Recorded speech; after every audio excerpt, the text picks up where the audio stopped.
May huling mensahe ang yumaong Filipino singer-songwriter na si Freddy Aguilar para kay dating Pangulong Rodrigo Duterte. Alamin kung ano ito sa exclusive report ni MJ Mondihar.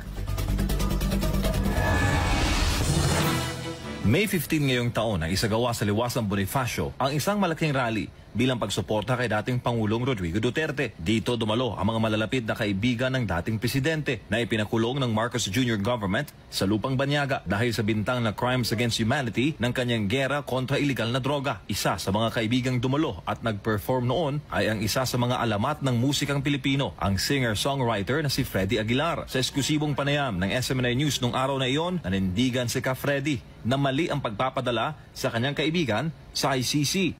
Well, ito na yung pinakamalaking pagtatraidor sa isang kababayan na nakita ko sa buong buhay ko. Ako po ay 72 years old na ngayon. Lahat po halos ng naging presidente ng Pilipinas magmula kay Diosdado Macapagal hanggang kay Digo, hanggang kay Bongbong ay nasaksihan ko lahat po ang kanilang pagpapatakbo. Pero ito na po yung pinakamalaking traidor na pangyayari sa isang naging presidente. Bilang Pilipino, nanindigan si Ka Freddy sa pag-iral ng ating kultura bilang magalang at may pagtanaw ng utang na loob, lalo na sa mga dating presidente ng bansa. Kasi po kahit tapos na po yung termino ng isang presidente, dapat pa rin po natin igalang yung kanyang pwesto dahil naging presidente nga po siya ng bayan natin nung araw.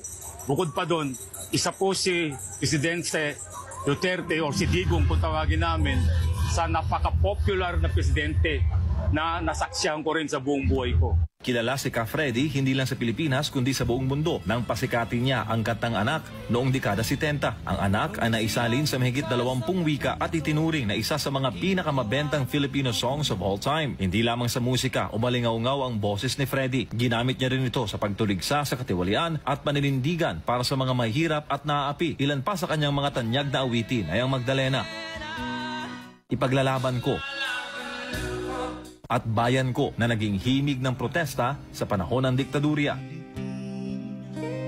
Sa kanyang mahigit 4 na dekada sa industriya, kinilala si Freddy Aguilar bilang haligi ng OPM at naging inspirasyon ng maraming musikero at makabayang Pilipino. Tayo na, Pilipinas, tayo na magbago.